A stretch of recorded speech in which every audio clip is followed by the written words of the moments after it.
partilhar essa palavra com a igreja. Abra sua Bíblia no livro de Números, capítulo 6. Vamos ler a leitura feita, a formação gramatical da bênção arâmica, da bênção sacerdotal. Números capítulo 6, não é? Versículo de número 22 por diante. Números capítulo 6, versículo 22 adiante. E falou o Senhor a Moisés, dizendo: fala a Arão e a seus filhos, dizendo: assim abençoareis os filhos de Israel, dizendo-lhe: o Senhor te abençoe e te guarde. O Senhor faça resplandecer o seu rosto sobre ti e tenha misericórdia de ti. O Senhor sobre ti levante o seu rosto e te dê a paz. Assim, porão o meu nome sobre os filhos de Israel, e eu, repita após mim, e eu os abençoarei. Amém. Amém? Quando fala em bênção é coisa boa. É ou não é, igreja? Amém? A bênção não é coisa boa? Amém. E quem de nós não quer bênção, não é verdade? Não é verdade, Gessônia? Bênção não é bom? É isso. E vocês sabem que o maior prazer de Deus, Maria Joaquim, é de nos abençoar. Você sabia disso? O que Deus mais quer é nos abençoar. Vocês lembram que Deus colocou um período, não é? O monte da bênção e o monte da maldição. Ele disse: eu coloco diante de vocês, no monte Herbal, a bênção, no monte Gerazim, a maldição. Eu coloco diante de vocês a bênção e a maldição. Porém, eu aconselho vocês a procurar a bênção. Ou seja, o desejo de Deus é sempre de nos abençoar. Se você crê nisso, diga amém. Amém. Amém. E as bênçãos de Deus, quando nós estudamos esse contexto de bênção à luz da Bíblia, tanto no Velho como no Novo Testamento, a bênção de Deus para nós é decorrente da obediência. Essa é a Belinha. A bênção de Deus, ela é decorrente, diga comigo, da obediência. É impossível nós galgarmos a bênção do Senhor se não obedecermos a Deus. Isso é muito natural em relação aos pais, não é? Normalmente, os filhos mais obedientes, eles recebem mais bênção dos pais. Isso é muito natural, isso não é, podemos dizer assim, racismo, preconceito, não. Isso é uma resposta, um fruto daquilo que está sendo plantado. Estamos juntos aqui? Amém. Pois bem, a bênção de Deus, ela é universal. O que é bênção universal de Deus? É o sol, é a lua, é a estrela, é a água, é o mar, não é? Então, tudo que tem na natureza é bênção universal de Deus, ou seja, Ele dá aos fiéis e aos infiéis. Isso é fato, não é? Deus não vai reter o sol porque o homem pecou, não é? Ele vai permanecer com o sol aí aceso, funcionando. Pois bem, porém, nós temos também as bênçãos como indivíduos. como servo de Deus. E tem bênçãos que nós, como servo de Deus, como filho de Deus, recebemos, que nem todos os humanos recebem. E aí é importante nós entendermos essa colocação. Voltando para Números, capítulo 6, os irmãos observem que Deus aqui, ele vai determinar a Moisés, versículo 22, Números 6 e 22. E falou o Senhor a Moisés, dizendo, então Deus estava orientando Moisés, para que Moisés pudesse orientar a Arão. Ok? Amém. Fala a Arão e aos seus filhos, dizendo, assim abençoarei os filhos de Israel. Dizendo-lhe, como seria essa bênção? Senhor te abençoe e te guarde. Depois, e tenha 26.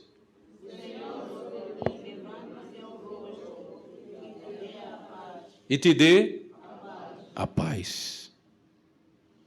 Então o texto está dizendo que a paz é uma bênção. A paz é uma bênção. E é sobre isso que nós falamos com os jovens pela Mecast e queria falar com a igreja, não é? De que nós temos o doce costume de saudar um ao outro com a paz do Senhor. É assim? Saúde seu irmão aí com a paz do Senhor.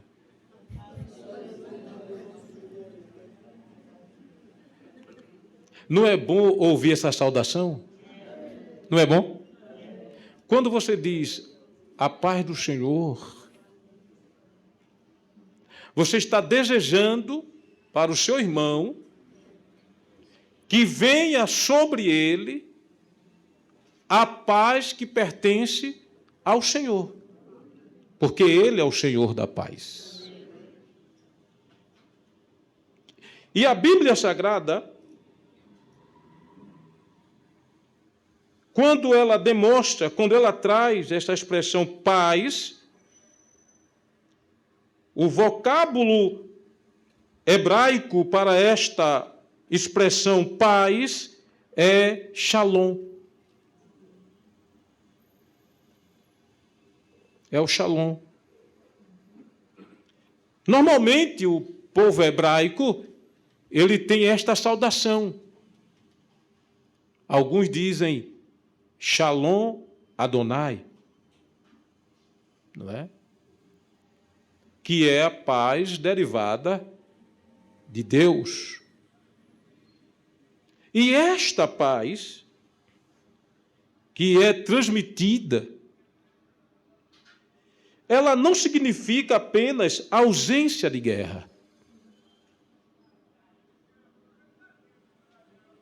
Esta paz, ela não significa ausência ou problemas de inimizade e brigas, ausência. Mas essa paz, ela inclui algumas características que é chamada de tranquilidade, segurança, saúde, prosperidade e bem-estar material e espiritual. Então, quando você diz assim, Shalom, você está desejando a esta pessoa paz na guerra, paz nas intrigas, está desejando saúde, tranquilidade, está desejando bem-estar espiritual e material. Shalom. E Deus disse a Moisés que o povo dele, o povo de Israel, seria abençoado com essa paz, porque essa paz de Deus para nós é uma bênção. Salmo 29. Abra sua Bíblia, por favor. Salmo 29. Verso de número 11. Salmo 29, versículo 11. Irmã Cristina, leia, por favor. Salmo 29, verso 11. Diz assim a palavra do Senhor. O Senhor dará força ao seu povo. O Senhor abençoará o seu povo com paz. Amém. Paz é o quê? É bênção de Deus. Amém? Eu quero abençoar todos vocês com a paz do Senhor Jesus. Amém. Glória a Deus. Que a paz de Deus esteja no teu lar. Amém. Que a paz de Deus esteja no teu trabalho. Amém. Que a paz de Deus esteja na tua família. Amém. Que a paz de Deus esteja no teu coração. Amém. Foi esta palavra que Deus mandou Moisés dizer a Arão: abençoa o meu povo com paz. Glória a Deus. Amém? Abençoa o meu povo. Então, queridos irmãos, existe no mundo, fora da igreja, se você perguntar a determinados indivíduos e dizer, você tem paz? Se ele tiver com saúde, se tiver empregado, se o casamento estiver bem, ele vai dizer o quê? Eu tenho paz. E ele não está mentindo. Ele tem paz. Porém, existe uma paz que é muito mais além do que o bem-estar circunstancial. Porque se a paz ela agisse só no bem-estar circunstancial, não seria a paz de Deus para nós. Seria repouso da circunstância. E eu poderia, em qualquer momento, estar bem, feliz, satisfeito, mas, dado uma situação diferente, eu já mudei de humor, já não acredito mais em nada, e parece que tudo acabou. Mas não é isto que Deus quer para nós. Observe de que a paz que Deus quer para nós, né, eu estava dizendo aos jovens, de que a paz que Deus quer para nós é uma paz tão profunda, irmãos, que tem duas colocações bíblicas que nos vai dar o entendimento da profundidade dessa paz. O primeiro entendimento é saber que esta paz que Deus quer nos dar não é fruto simplesmente de uma teoria humana. Abra sua Bíblia comigo na carta de Paulo aos Gálatas. Carta de Paulo aos Gálatas, capítulo 5. Observe, no capítulo 5 da carta aos Gálatas, e no versículo de número 22, a palavra de Deus diz assim, mas o fruto do Espírito é o que, irmãos? Amor. É amor. Diga comigo, o Espírito, ou o fruto do Espírito é amor. Amém. Estamos juntos aqui? Amém. Agora, desse amor, irmão Ivani, deriva-se a seguir o quê? O gozo. O que mais? Paz. Observe aqui agora. O apóstolo Paulo está dizendo que a paz faz parte do fruto do Espírito. Em outras palavras, santos irmãos, o que o apóstolo Paulo está querendo dizer, porque o fruto do Espírito ele vai determinar o meu modo de vida. Estamos falando cristã. Glória a Deus. Estamos juntos, não é? Então, o fruto do Espírito, ele vai determinar o meu caráter cristão. A minha forma de vida cristã, ela é moldada pelo fruto do Espírito. Então, qual é a diferença entre os dons espirituais e o fruto do Espírito? A diferença é que os dons espirituais é passageiro e os dons espirituais não nos remonta à salvação. Você entende isso aqui? Ninguém é salvo porque fala em línguas estranhas. Ninguém é salvo porque profetiza. Não. Paulo disse que isso vai passar. Agora, o que vai nos dar o status de cidadão dos céus é o fruto do Espírito. É esse fruto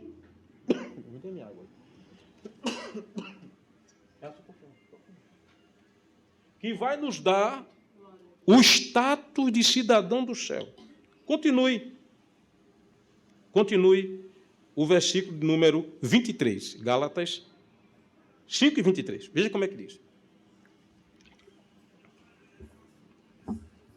Vai dizer assim: contra essas coisas, o que é que acontece?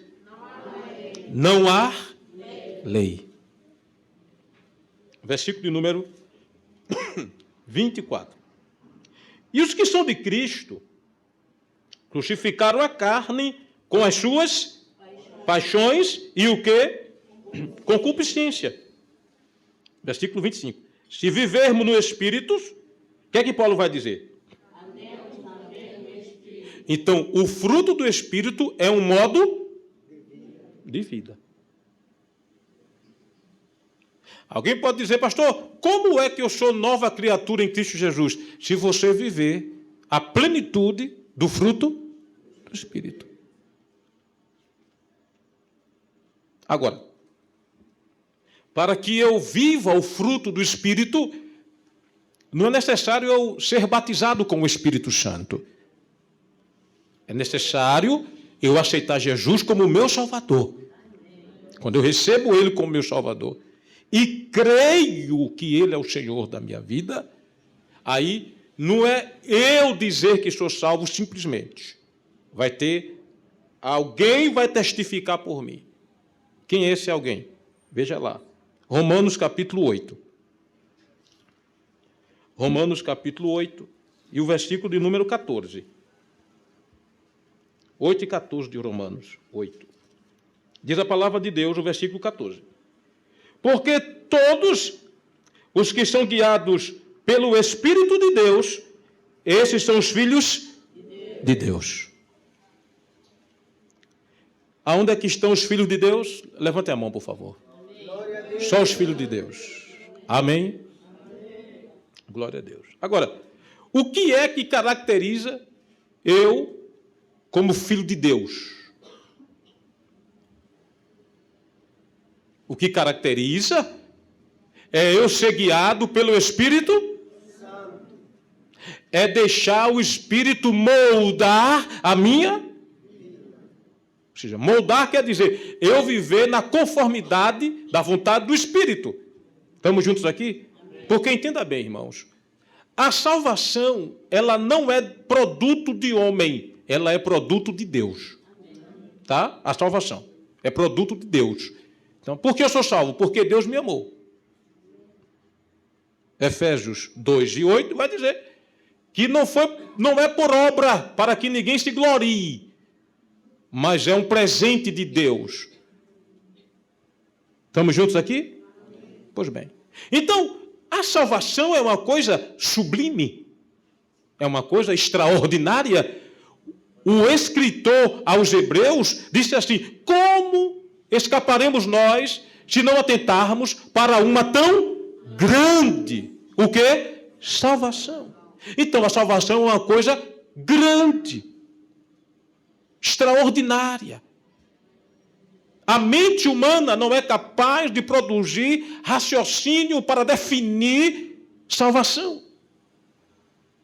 Porque é uma coisa extraordinária. Porém, sabendo Deus disto, então ele tinha entendimento que o homem não podia produzir a salvação. Então o que é que ele faz? Ele se encarrega de produzir a salvação. Então aí entra o Pai, o Filho e o Espírito Santo. O Pai entra amando o mundo e enviando o seu Filho. Estamos juntos aqui? Aí o Filho entra vindo a esta terra, tomando forma de homem, sendo obediente ao Pai, e obediente até morte de cruz. E ele morre na cruz do Calvário, ressuscita ao terceiro dia. Aí o texto diz assim, e não há outro nome. Porque ao nome de Jesus, todo joelho se dobrará. Aleluia. E escute isso aqui, toda língua confessará que Jesus Cristo é o Senhor, para a glória de Deus Pai. Agora, Jesus fez a parte dele, diga amém.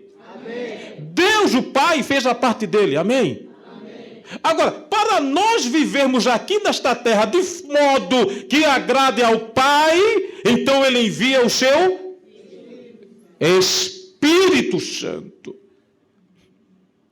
Jesus disse, olha, eu tenho que ir para o Pai.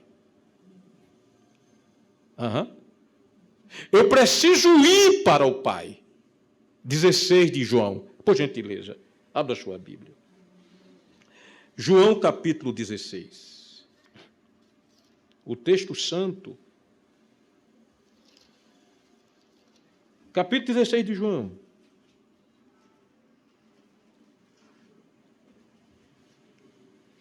Versículo 6 por diante. Antes, porque isso vos tenho dito, o vosso coração se encheu de tristeza. Todavia, digo-vos a verdade, que vos convém que eu vá. Porque se eu não for, o Consolador não virá a vós. Mas se eu for, enviá-lo-ei. Então Jesus tinha que ir. Aí alguém, da seita dos unicistas, diz assim, olha, se existem 3 pessoas, o Pai, o Filho e o Espírito Santo, e os 3 formam um Deus, por que é que Jesus tinha que sair para o Espírito Santo vir? Será que Jesus não fazia o papel do Espírito Santo? A resposta é não. Então, o Espírito Santo não estava na terra, era preciso Jesus ir para poder lhe vir? A resposta também é não. O Espírito Santo estava na terra. Desde Gênesis capítulo 1, versículo 2. O Espírito Santo pairava sobre a face da terra. Quem ministrou todo o ministério de Jesus foi o Espírito Santo. O Espírito Santo aparece no Velho Testamento? Sim, aparece no Velho Testamento. A palavra de Deus diz que o Espírito vinha sobre os profetas e eles profetizavam. Então, o Espírito estava aí. Porém, o que Jesus estava querendo dizer aqui é muito mais profundo. Quando ele disse que ele precisava ir para o Espírito poder vir, isso fala de ministério. Isso fala de que o Espírito Santo agora, ele não ia ficar de forma esporádica como é no Velho Testamento, nem ficar simplesmente protegendo a terra de uma catástrofe, não. O Espírito Santo agora, quando Jesus disse, eu tenho que ir para que ele possa vir, é morar em nós. Você entende o que é isso? É ele morar em nós. Bendito seja o nome do Senhor. Aí o apóstolo vai dizer assim, que o Espírito Santo mora em nós, habita em nós. Aí quem que habita? O Pai e o Filho também habitam em nós. Através de quem? Do Espírito Santo. E qual é o papel do Espírito Santo em nós? É moldar o nosso caráter. E como é que ele molda o nosso caráter? Através do fruto que ele tem. Você entende isso aqui? Então, o fruto do Espírito é a forma a qual Deus molda o caráter cristão. Sabe, irmãos? Nas minhas orações, eu peço muito para Deus derramar sobre nossos corações o fruto do Espírito. Amém. Em dado momento, eu oro mais do que o batismo com o Espírito Santo. Não desmerecendo o batismo, tem que ter o batismo. E eu sou defensor disso e prego e vejo, e Jesus batiza. E é bom, é maravilhoso. Glória a Deus. Era bom que todos os crentes fossem batizados com o Espírito Santo. Amém? Amém. Mas o crente tem que ter o fruto do Espírito acima de tudo. Por quê? É uma questão de caráter. Sabe por quê, irmãos? Porque a Bíblia vai dizer, veja lá Gênesis capítulo 6. Irmão Ivan, amarra uma corda aí no seu relógio para ele não andar. Amém. Viu? E a gente vai continuar aqui. Veja Gênesis capítulo 6, por favor.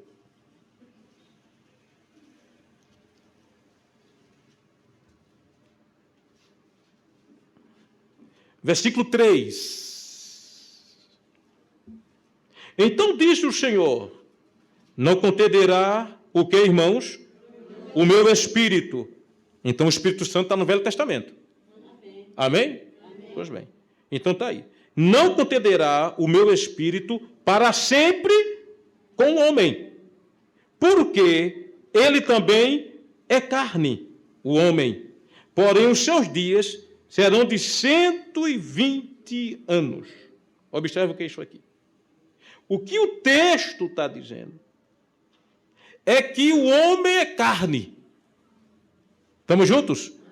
Versículo de número 5, por favor. E viu o Senhor que a maldade do homem fazia o quê, irmãos? Se multiplicara sobre a terra e que toda a imaginação dos pensamentos do seu coração era só o que, irmã? Má. Agora, má e parou. Era má o quê? Continuadamente. Esta é a natureza humana.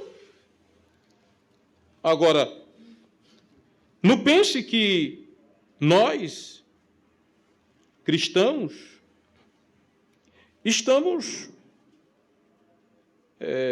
livres dessa situação. Porque a natureza do homem, ela é continuadamente má.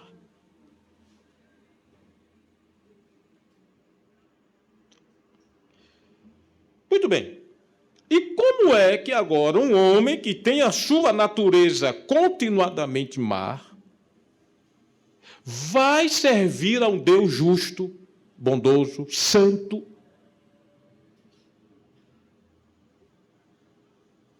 É possível alguém pegar um animal, vamos dizer assim, pegar um porco, cheio da lama, e dizer àquele porco assim: porquinho, eu quero que você me acompanhe para onde eu for. Aí tira ele da lama, amarra uma corda no seu pescoço e vai puxando este porquinho para onde ou por onde ele passar, aquele porquinho lá vai deixar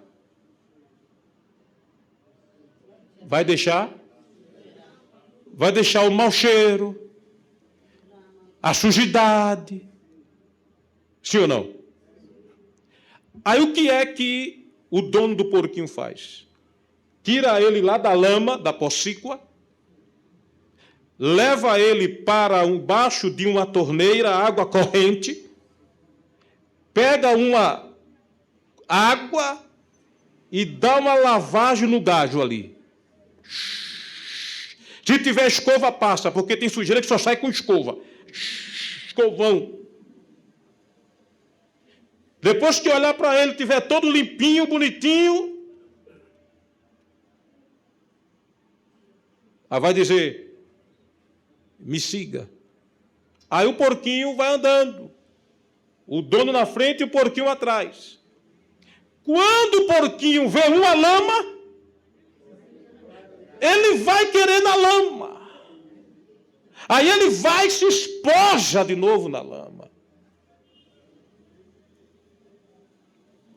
Para isso não acontecer, Deus está falando com a igreja. Para isso não acontecer, ele amarra uma corda no pescoço do porco.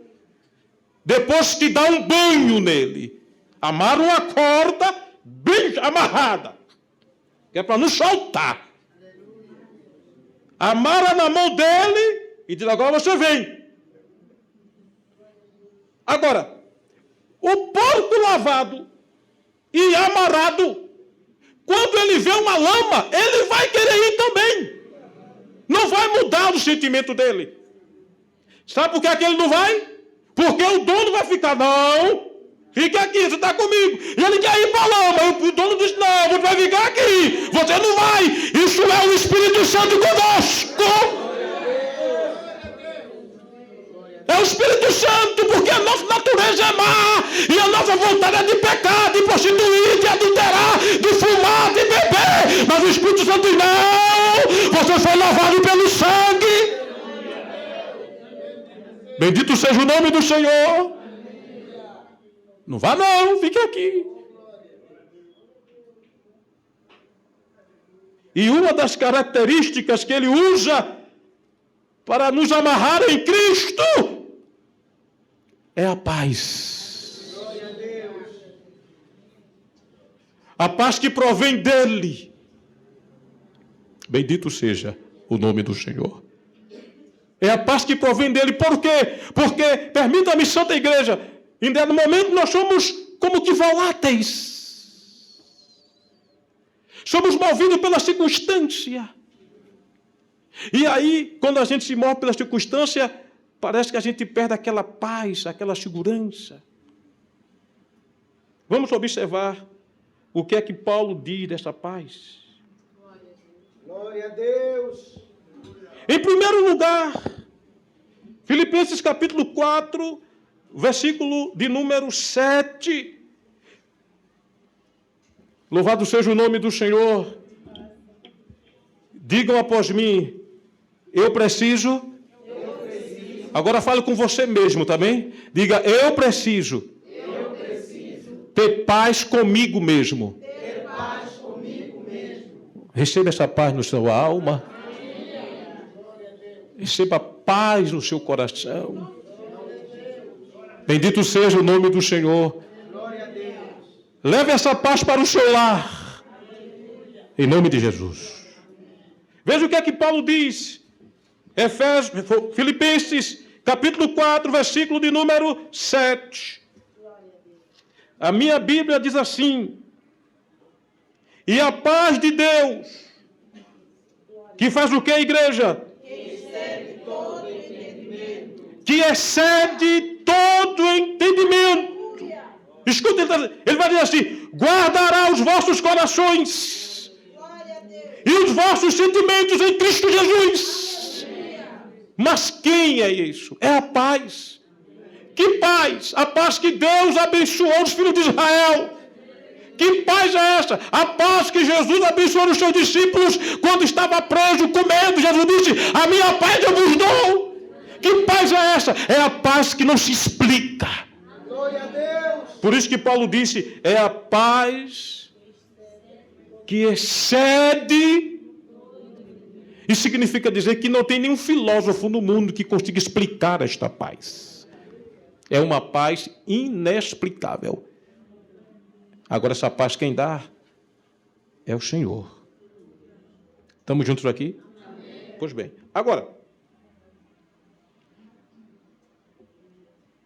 para que eu diga que aqui tem energia elétrica, a lâmpada tem que estar acesa. É a lógica. para que eu diga que eu tenho a paz,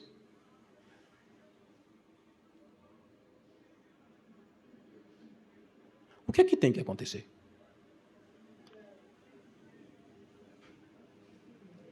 Eu tenho paz, amém, pronto. Mas como é isso?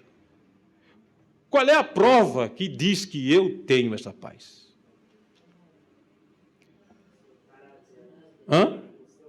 O caráter. Vejamos aqui. Primeiro, olha o que Paulo disse aqui em Colossenses, em Filipenses mesmo. Capítulo 4, versículo 4. Olha o que Paulo está dizendo. Olha na sua Bíblia. Ele está dizendo o quê? Continue.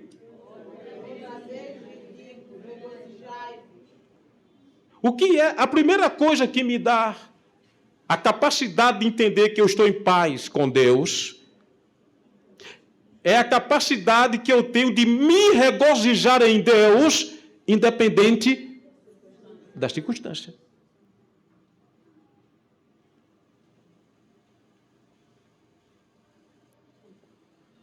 Quando eu chegar neste nível, eu posso dizer que estou sendo moldado pelo fruto do Espírito. Quando eu entender que eu devo me regozijar em Deus. Irmãos, isso aqui não quer dizer que eu vou andar sorrindo todo o tempo. Não é isto aqui.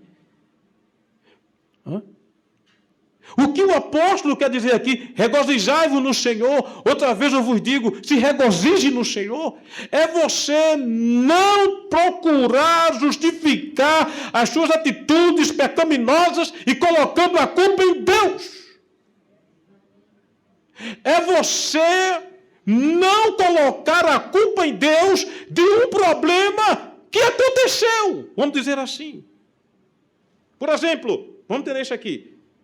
A Bíblia diz, capítulo 12 de Atos, que Herodes, o tetrarca, ele decapitou Tiago. Decapitou Tiago. Mas Pedro estava lá preso. E era a próxima vítima, porque era o dia dos pães asmos. Então eles queriam passar os pães asmos para depois matar Pedro. Mas Pedro estava lá dentro. Já tinha consciência que Tiago estava morto, decapitado. Em nenhum momento Pedro disse, não vale mais a pena eu ficar aqui porque um já morreu, eu vou morrer também, misericórdia. Enquanto Pedro estava lá, a igreja também não estava colocando a culpa em Deus. Deus, como é que tu permitiste que Tiago fosse decapitado? Ele não é o teu servo, não.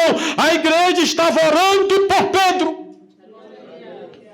Senhor, tem misericórdia do meu pastor. E a Bíblia diz que Deus ouviu a oração da igreja. Deus ouve a oração da igreja. E operou no milagre. E abriu as portas das prisões. E Pedro saiu. Outro momento. Está Paulo e Silas. Vocês ensaiaram aqui hoje. Está Paulo e Silas presos. Por causa de quê? Do evangelho. Ele estava o quê? Está preso é coisa boa ou coisa ruim? E imagine na masmorra que eles estavam. Não é? Eles estavam no tronco, que é uma posição extremamente desconfortável, não é? Aonde os prisioneiros ficavam com os membros superior e inferior estirado para a frente, e aquela madeira cobria e prendia os pés e as mãos, e ficava um agrilhão, um cadeado ao lado fazendo a fechadura, e a pessoa não tinha nem como se mover. E era assim que Pedro e Silas estavam ali. Pergunta, por causa de quê? Do Evangelho de Jesus. Mas em nenhum momento eles blasfemaram. Isto é que é regozijar-se no Senhor. Em nenhum momento eles acharam ruim porque estava ali, porque estava crente. Em nenhum momento eles gritaram, choraram, porque não. A Bíblia diz que eles louvavam. Diga amém por isso. Isso é regozijar-se no Senhor. Outra vez eu vos digo, regozijem-se no Senhor.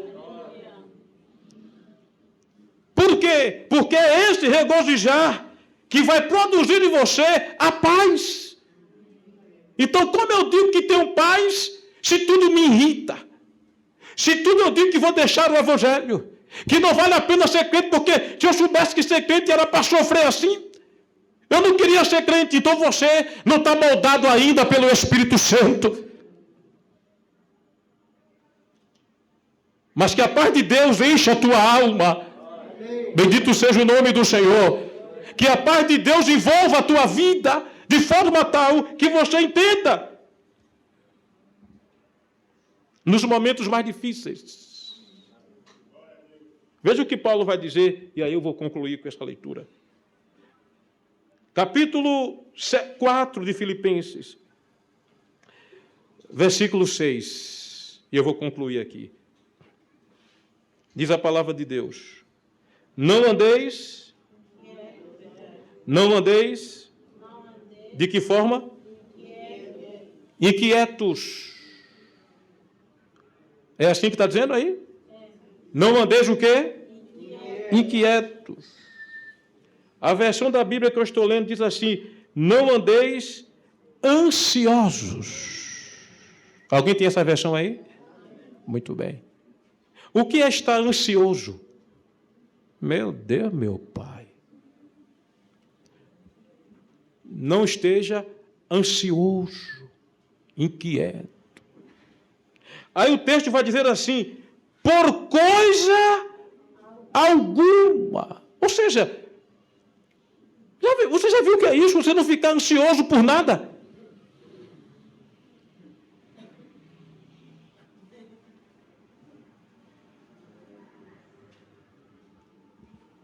Mas que ciência é essa? É possível isso?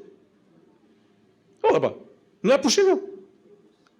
Bem, se não é possível, o apóstolo Paulo errou aqui. É possível ou não é possível? É. Agora, sabe por que a gente diz que não é possível? Por causa da nossa natureza.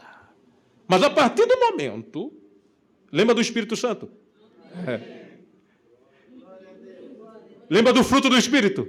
Amém. A partir do momento que eu abri espaço, Espírito Santo, vem aqui. Acalma esse coração ansioso aqui. Por quê? Continua no texto, observe. Ele vai dizer assim: não andeis ansioso por coisa alguma. Agora ele vai dizer assim: como é que eu não vou andar ansioso? Ele vai dizer assim: antes. Faça o quê? Seja o quê? Em uma parte. Em uma parte. Em o quê? Em tudo conhecida diante de quem? Diante de Deus. Através de quê? Mas só oração? E só súplica? Diga amém por isso. É aqui onde está o segredo. Você não vai deixar de orar, nem vai deixar de suplicar. O que é suplicar, Senhor? Pastor, é orar veemente, é chorar, é derramar as lágrimas nos pés do Senhor. Glória a Deus. Mas o texto está dizendo assim: faça essa oração. O seu coração. O seu coração. Ele está querendo ficar assim, né?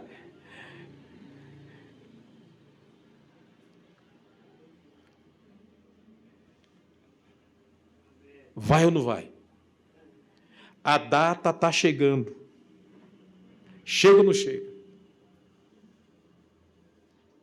Aí, até o sono tira.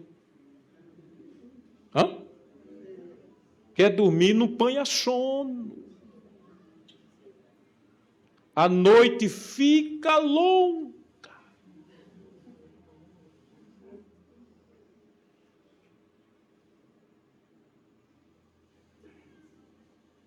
Parece que de vez em quando... Calma. Agora, Paulo está dizendo assim, você orou, suplicou e fica morrendo.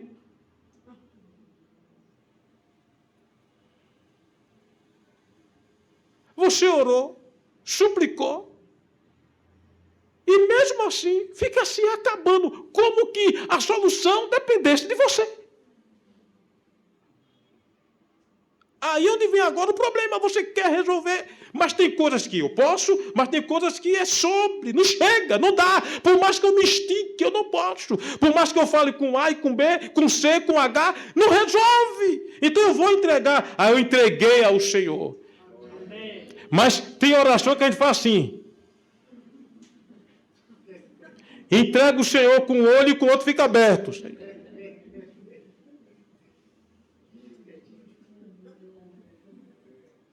Tem hora que a gente entrega a Deus com uma mão e quer tomar com a outra. Joga o problema lá nos pés do Senhor e quando vai lá e tira de novo, eu vou resolver. Aí essa inquietação vai te trazer uma ansiedade. E essa ansiedade vai maltratar a tua alma, a tua fé, o espírito que você habita, vai maltratar tudo, você vai perder peso e o resultado não resolve nada. Ei, tem uma palavra de Deus para a tua vida. Glória a Deus. Você não diz que tem paz. A paz do Senhor, presbítero Paulo. Tenha paz. Paz do Senhor, presbítero Júlio. Tenha paz. Igreja, a paz do Senhor Jesus. Tenha paz. Mas, pastor, tem um problema, tenha paz. Você não já entregou ao dono que pode resolver? Aquieta-te. Aquieta a tua alma. Acalabaçurimida labácia. Aquieta a tua alma. Você não vai tomar o problema da mão de Deus, porque você não resolve. Então tenha paz. Que o Espírito Santo molde no seu coração essa paz. Aí ele vai dizer assim, depois que você fizer isso, não estar ansioso por coisa alguma. Antes de tudo, seja vossos pedidos conhecidos diante de Deus pelas orações de súplica e ações de graça. Aí ele vai dizer assim, depois que você fizer tudo isso, sabe o que é que vai acontecer? O que é que vai acontecer na tua vida e na minha vida? Aí ele vai dizer assim, versículo 7, agora é a nossa vez do versículo 7, depois do versículo 6, vai dizer o quê? E a paz de Deus, que excede todo o entendimento, guardará os vossos corações e os vossos sentimentos em Cristo Jesus. Quando é que essa paz vai chegar? A partir do momento que eu não andar ansioso, inquietos, a partir do momento que eu lançar sobre ele todas as nossas súplicas, orações e outra coisa, com ações. Isso seja, eu estou passando pela nuvem, pelo problema, pela dor, mas eu estou orando a Deus, estou apresentando com oração e com súplica, agora eu estou agradecendo a Deus. Ações de... Isso é fé. Aí quando eu faço isto, dessa forma que está escrito, aí Paulo vai dizer, ei, a paz de Deus que excede todo entendimento, ele vai guardar o teu coração. Amém. Diga amém por isso. Amém. Que Deus abençoe a igreja. Amém. Que a paz de Deus seja sobre a tua vida. Amém. Coloque a mão no seu coração. Feche os seus olhos. Que a paz de Deus, que a paz que excede todo entendimento, possa repousar sobre o teu ser, sobre a tua alma, sobre a tua mente, sobre o teu coração. Esta paz que excede a todo entendimento, que o fruto do Espírito habita no teu ser. E eu declaro assim, em nome de Jesus. Amém. Deus abençoe a tua vida.